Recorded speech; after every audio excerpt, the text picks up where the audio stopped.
Stock மார்க்கெட்டில் invest பண்ணணும் அப்படின்னு சொல்லும்போது நிறைய எக்ஸ்பர்ட்ஸ் எல்லாம் சொல்கிற விஷயம் என்னென்னா, ஸ்டாக் மார்க்கெட் போர்ட்ஃபோலியோவில் இண்டெக்ஸ் ஃபண்டுக்கு ஒரு இடத்த வச்சுருங்க, இண்டெக்ஸ் ஃபண்டே நீங்கள் இன்வெஸ்ட் பண்ணுங்க அப்படின்றாங்க. அப்படி இண்டெக்ஸ் ஃபண்டில் இன்வெஸ்ட் பண்ணுங்க அப்படின்னு சொல்கிறாங்கல்ல, ஏன் சொல்கிறாங்கன்னா நிறைய நேரங்களில் வந்து அது உங்களுக்கு ஒரு சேஃபான ரிட்டர்ன் கொடுக்கக்கூடியது அப்படிங்கிறதுனால தான் இண்டெக்ஸ் ஃபண்டுக்குன்னு ஒரு இடத்த ஒதுக்கி வைங்கன்னு சொல்கிறாங்க. அப்படி இருக்கும்போது என்னென்ன இண்டெக்ஸ் ஃபண்ட் இருக்குது, எதனுடைய அடிப்படையில் இந்த இண்டெக்ஸ் ஃபண்ட் இயங்குது அப்படிங்கிறத பார்த்துட்டோம்னு வச்சுங்களேன், அந்த மாதிரி இன்வெஸ்ட் பண்ணுறது ஈஸியாக இருக்கும். அதனால இன்னைக்கு இந்த வீடியோவில் சில முக்கியமான இண்டெக்ஸ் ஃபண்ட்ஸ் பற்றி பார்க்கலாம்.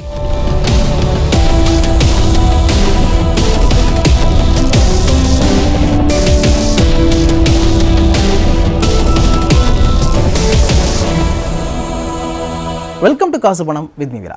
இண்டெக்ஸ் ஃபண்ட்ஸில் இன்வெஸ்ட் பண்ணுறதுக்கு முன்னாடி நமக்கு இண்டெக்ஸ் ஃபண்டுனா என்னங்கிறது தெரியணும். அப்படி தெரிஞ்சால் தான் அதில் நம்ம இன்வெஸ்ட் முடியும். இந்தியாவை பொறுத்த வரைக்கும் 2 ஸ்டாக் எக்ஸ்சேஞ்ச் இருக்குது. ஒன்று வந்து பாம்பே ஸ்டாக் எக்ஸ்சேஞ்ச், இன்னொன்று வந்து national stock exchange, BSE and NSC.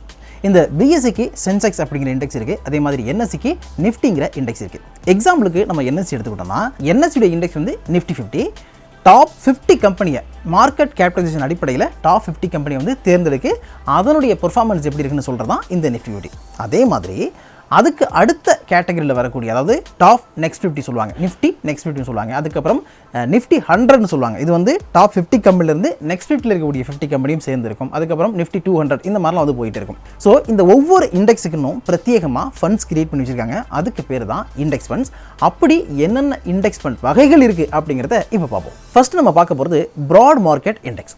Broad market index அப்படிங்கும்போது அந்த பெயரிலே உங்களுக்கு புரிஞ்சிருக்கும், இதனுடைய இன்வெஸ்ட்மெண்ட்ஸ் அப்படிங்கிறது ரொம்ப ப்ராடாக இருக்கும் அப்படிங்கிறத நம்ம புரிஞ்சிக்க முடியும். அதாவது நிறைய கம்பெனியில் இன்வெஸ்ட் பண்ணுவாங்க, நிறைய ஸ்டாக்கில் இவங்க இன்வெஸ்ட் பண்ணுவாங்க. அமெரிக்காவில் எடுத்துக்கிட்டிங்கன்னா வில்ஷேர் அப்படின்னு ஒரு ஃபண்ட் இருக்குது, இண்டெக்ஸ் ஃபண்ட் இருக்குது. அவங்க வந்து 5000 ஸ்டாக்ஸில் இன்வெஸ்ட் பண்ணுவாங்க. ரசல் எக்ஸ்சேஞ்ச் ட்ரேடட் ஃபண்ட் அப்படின்னு ஒன்று இருக்குது, அது வந்து 3000 ஸ்டாக்ஸில் இன்வெஸ்ட் பண்ணுவாங்க. அதே மாதிரி இந்தியாவிலையும் சில எக்ஸ்சேஞ்ச் ஃபண்ட்ஸ் இருக்குது, அதாவது ப்ராட் மார்க்கெட் எக்ஸ்சேஞ்ச் ஃபண்ட்ஸ் இருக்குது. அவங்க நிறைய நிறுவனங்களில் நிறைய ஸ்டாக்ஸில் இன்வெஸ்ட் பண்ணுவாங்க. அதில் இன்னொரு ஸ்பெஷலான விஷயம் என்னென்னு பார்த்தீங்கன்னா, அவங்க எல்லா கேட்டகரிலையும் வந்து இன்வெஸ்ட் பண்ணுவாங்க. எல்லா கேட்டகரினா லார்ஜ் கேப்லையும் இன்வெஸ்ட் பண்ணுவாங்க, மிட் கேப்லையும் இன்வெஸ்ட் பண்ணுவாங்க, ஸ்மால் கேப்லையும் இன்வெஸ்ட் பண்ணுவாங்க, மைக்ரோ கேப்லையும் இன்வெஸ்ட் பண்ணுவாங்க. ஸோ இப்படி இன்வெஸ்ட் பண்ணும்போது உங்களுக்கு பெரிய அளவில் வந்து நஷ்டம் ஏற்படாது. ஏன்னா சப்போஸ் வந்து லார்ஜ் கேப் கம்பெனி வந்து உங்களுக்கு நல்லா பெர்ஃபார்ம் பண்ணலன்னா, மிட் கேப்போ ஸ்மால் கேப்போ நல்லா பெர்ஃபார்ம் பண்ணிக்கிட்டு இருக்கிறதுக்கு வாய்ப்பு இருக்குது. அப்படி இருக்கும்போது உங்களுக்கு ஒரு சீரான ரிட்டர்ன் வந்து கிடச்சிக்கிட்டு இருக்கும். இதில் பார்த்தீங்கன்னா நிஃப்டி லார்ஜ் மிட் கேப் அப்படிலாம் ஃபண்ட் இருக்குது. அதாவது லார்ஜ் கேப்லையும் மிட் கேப்லையும் இன்வெஸ்ட் பண்ணுவாங்க. ஸோ இதில் நீங்கள் இன்வெஸ்ட் பண்ண அப்படின்னு நினச்சிங்கன்னா, உங்களுக்கு ஒரு ஃபினான்ஷியல் அட்வைசர் வச்சுக்கிட்டு எது வந்து ப்ராட் மார்க்கெட் இண்டெக்ஸ் ஃபண்ட் அப்படிங்கிறத கேட்டு தெளிவாக தெரிஞ்சுக்கிட்டு நீங்கள் முதலீடு பண்ணலாம். அடுத்து நம்ம பார்க்க போகிற இண்டெக்ஸ் ஃபண்ட் வந்து மார்க்கெட் கேபிட்டலைசேஷன் இண்டெக்ஸ் ஃபண்ட். இந்த இண்டெக்ஸ் ஃபண்ட் கம்ப்ளீட்டாக மார்க்கெட் கேபிட்டலுடைய அடிப்படையில் தான் இயங்கக்கூடியது. என்ன பண்ணுவாங்க அப்படின்னா, தனித்தனியே பிரிச்சுப்பாங்க. அதாவது இப்போ நிஃப்டி 50ல மட்டுமே இன்வெஸ்ட் பண்ணுற ஃபண்டு, அதுக்கப்புறம் நிஃப்டி 100ல இன்வெஸ்ட் பண்ணுற ஃபண்டு, அப்புறம் நிஃப்டி ஸ்மால் கேப் 250ல இன்வெஸ்ட் பண்ணுறதுன்னு நிறைய வகையில் இது பிரித்து வச்சிருக்காங்க. இதில் என்ன ஒரு ஸ்பெஷலான விஷயம்னா, இந்த ஃபண்டில் அதிகமாக இன்வெஸ்ட் பண்ணும்போது அது மார்க்கெட்டையும் வந்து நல்லா ரெஃப்ளெக்ட் பண்ணும். அதாவது நிஃப்டி ஏறும் இறங்கும், அந்த வொலாட்டிலிட்டி இருக்கிறதும் வாய்ப்பு இருக்குது. இதுக்கு நிறைய நம்ம எக்ஸாம்பிள் சொல்லலாம். நிஃப்டி ஸ்மால் கேப் 250 சொல்லலாம், நிஃப்டி 50 சொல்லலாம், நிஃப்டி 100 சொல்லலாம் அப்படின்னு நம்ம சொல்லிட்டே போகலாம் வகை வகையாக. இது என்ன ஒரு ஈஸியான விஷயம் அப்படின்னு பார்த்தீங்கன்னா, எத்தனை கம்பெனியில் அவங்க இன்வெஸ்ட் பண்ண போகிறாங்களோ, இல்லைனா வந்து எந்த மிட் கேப்லையா லார்ஜ் கேப்பில் இன்வெஸ்ட் பண்ண போகிறாங்களோ அதனுடைய அடிப்படையிலேயே இந்த ஃபண்டுடைய பெயரும் இருக்கும் அப்படிங்கிறது தான். ஸோ அதை நீங்கள் பார்க்கும்போது உங்களுக்கு ஈஸியாக புரிஞ்சிடும். அடுத்து நம்ம பார்க்க போகிறது ஈக்குவல் வெயிட் இண்டெக்ஸ் ஃபண்ட். இந்த ஈக்குவல் வெயிட் இண்டெக்ஸ் அப்படின்னு சொல்லும்பொழுதே உங்களுக்கு ஈஸியாக புரிஞ்சிடும். அதாவது வெயிட் வந்து ஈக்குவலாகவே கொடுத்துருப்பாங்க, வெயிட்டேஜ் ஈக்குவலாக கொடுத்துருப்பாங்க. என்னென்னா, இப்போது மியூச்சுவல் ஃபண்டாக இருக்கட்டும் இல்லை இண்டெக்ஸ் ஃபண்டாக இருக்கட்டும், அவங்க இன்வெஸ்ட் பண்ணும்போது எந்த கம்பெனியில் எந்த ஸ்டாக்கில் எத்தனை % இன்வெஸ்ட் பண்ணுறாங்க அப்படிங்கிறது ரொம்ப முக்கியம். அதன் அடிப்படையில் தான் நமக்கு வந்து ரிட்டர்ன் கிடைக்கும். ஸோ இவங்க என்ன பண்ணுவாங்கன்னா, இந்த ஈக்குவல் வெயிட் இண்டெக்ஸில் ஒட்டுமொத்தமாக எல்லா கம்பெனிலையுமே ஒரு குறிப்பிட்ட % ஃபிக்ஸ்டாக இன்வெஸ்ட் பண்ணாங்க. இப்போ வந்து அந்த ஃபண்டில் ஒரு 50 கம்பெனி இருக்குன்னு வச்சுங்களேன், இண்டெக்ஸில் 50 கம்பெனிலையும் ஒரு கம்பெனிக்கு 2% தான் அப்படின்ற மாதிரியோ, இல்லை ஒரு கம்பெனிக்கு 3% மாதிரியோ இவங்க வந்து ஃபிக்ஸ்டாக இன்வெஸ்ட்மெண்ட் பண்ணுவாங்க. இது ஒரு வேல்யூ ஓரியன்ட் ஃபண்ட். எக்ஸாம்பிள் சொல்லணும் அப்படின்னு பார்த்தீங்கன்னா, HDFC Nifty 50 equal index fund இருக்குது, அதுக்கப்புறம் Aditya Birla Nifty 50 equal index fund இருக்குது. ஸோ இதெல்லாம் வந்து நீங்கள் கோத்ரூ பண்ணி பார்க்கலாம். அடுத்து நம்ம பார்க்க போகிறது factor based or smart beta index fund. இந்த இண்டெக்ஸ் ஃபண்டில் நீங்கள் இன்வெஸ்ட் பண்ணணும் அப்படின்னு ஆசைப்படுறீங்கன்னா, தெளிவாக படிச்சுக்கிட்டு அதுக்கப்புறம் வந்து ஒரு ஃபினான்ஷியல் அட்வைசர் கிட்ட போய் கேட்டுக்கிட்டு நீங்கள் இன்வெஸ்ட் பண்ணுங்கள். ஏன்னா இது கொஞ்சம் வந்து பார்க்குறதுக்கே புரிஞ்சுக்கிறது கொஞ்சம் சிக்கலாக இருக்கும். புதுசாக இன்வெஸ்ட் பண்ணுறீங்கன்னா ஒரு நல்ல ஃபினான்ஷியல் அட்வைசர் கிட்ட கேட்டுக்கிட்டே இன்வெஸ்ட் பண்ணுங்கள். ஏன் அப்படி சொல்கிறேன்னா, நமக்கெல்லாம் பொதுவாக தெரிஞ்ச விஷயம் வந்து ஒரு இண்டெக்ஸை கிரியேட் பண்ணுறதுக்கு மார்க்கெட்டுடைய ஃப்ரீ ஃப்ளோட் கேபிட்டலைசேஷன் போதும் அப்படின்னு நம்ம நினச்சிக்கிட்டு இருப்போம். பட் இந்த இண்டெக்ஸ் ஃபண்ட் என்ன பண்ணுவாங்கன்னா, மார்க்கெட்டுடைய ஃப்ரீ ஃப்ளோட் கேபிட்டலைசேஷன் மட்டும் அடிப்படையாக வச்சு அவங்க இந்த இண்டெக்ஸை கிரியேட் பண்ண மாட்டாங்க.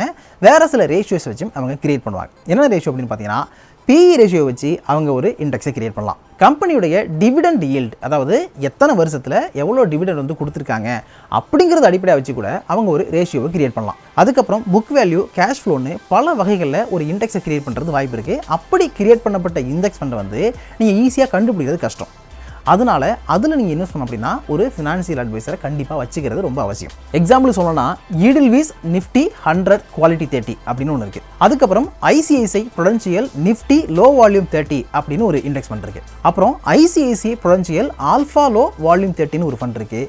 ICICI ப்ருடென்ஷியல் NV30ன்னு ஒரு ஃபண்ட் இருக்குது. கோட்டக் NV30ன்னு ஒரு ஃபண்ட் இருக்குது. இந்த மாதிரி நிறைய ஃபண்ட்ஸ் இருக்குது. ஸோ பார்த்து இன்வெஸ்ட் பண்ணுங்கள். நெக்ஸ்ட் நான் சொல்ல போகிற இண்டெக்ஸ் ஃபண்ட் வந்து நிறைய பேருக்கு ஈஸியாக புரிஞ்சிக்கக்கூடிய ஒரு இண்டெக்ஸ் ஃபண்ட். அது என்னென்னு பார்த்தீங்கன்னா செக்டோரல் பேஸ்டு இண்டெக்ஸ். ஏன்னா அந்த பேருக்கு ஏற்றபடியே இவங்க என்ன பண்ணுவாங்கன்னா ஒவ்வொரு செக்டராக பிரிச்சுவாங்க. இப்போ வந்து ஃபினான்ஸ் செக்டர் இருக்குன்னா இந்த ஃபண்டு ஃபினான்ஸ் செக்டரில் மட்டும்தான் இன்வெஸ்ட் பண்ணுவாங்க. அதுக்கப்புறம் டெக்னாலஜி அப்படின்னு பார்த்தீங்கன்னா டெக்னாலஜி கம்பெனியில் மட்டும்தான் உங்களுடைய காசை இன்வெஸ்ட் பண்ணுவாங்க. அதே மாதிரி FMCG அப்படின்னா FMCGயில் மட்டும்தான் உங்களுடைய காசை இன்வெஸ்ட் பண்ணுவாங்க. ஸோ உங்களுக்கு எந்த செக்டார் பிடிக்கும், எந்த செக்டாரில் நல்ல நாலேஜ் இருக்குது, எந்த செக்டாருக்கு நல்ல க்ரோத் இருக்கும் அப்படிங்கிறது தெரிஞ்சிருக்கும்ல.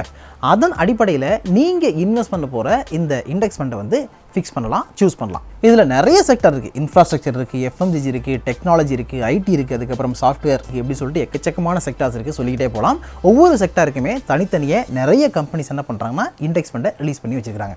அடுத்து நம்ம பார்க்க போகிறது இன்டர்நேஷ்னல் இண்டெக்ஸ் ஃபண்ட்ஸ். அதாவது நம்ம நாட்டில் இருந்துக்கிட்டே வெளிநாடுகளில் உள்ள ஸ்டாக்ஸில் நம்ம இன்வெஸ்ட் பண்ணுற அளவுக்கு ஒரு இண்டெக்ஸ் ஃபண்டை தேர்ந்தெடுக்கிறது. முக்கியமாக நீங்கள் வந்து வேறு நாடுகளை தாண்டி அமெரிக்காவில் இன்வெஸ்ட் பண்ணுறது ரொம்ப சேஃபாக இருக்கும் அப்படிங்கிறத தாண்டி உங்களுக்கு நல்ல ரிட்டர்ன் கிடைக்கிறது வாய்ப்பு இருக்குது. ஏற்கனவே வந்து ஏன் அமெரிக்கன் ஸ்டாக் மார்க்கெட் இன்வெஸ்ட் பண்ணணும் அப்படிங்கிறதுக்கு how to invest in US stock மார்க்கெட்டுங்கிற ஒரு வீடியோ ஒன்று போட்டிருக்கேன். அந்த வீடியோ பார்த்தீங்கன்னா உங்களுக்கு ஓரளவுக்கு தெளிவாக புரியும் அப்படின்னு நான் நம்புகிறேன். அதனால் அதை பார்த்து நீங்கள் புரிஞ்சுக்கலாம். இப்போது இந்த இன்டர்நேஷ்னல் இண்டெக்ஸ் ஃபண்ட்ஸ் அப்படின்னு எடுத்துக்கிட்டுன்னு வச்சுங்களேன், அதுக்கு நிறைய கம்பெனிஸ் வந்து இந்தியாவிலேருந்து உங்களுக்கு ஹெல்ப் பண்ணுறாங்க. எக்ஸாம்பிள் சொல்லணும் அப்படின்னு பார்த்தீங்கன்னா Motilal Oswal S&P 500 index fund இருக்குது.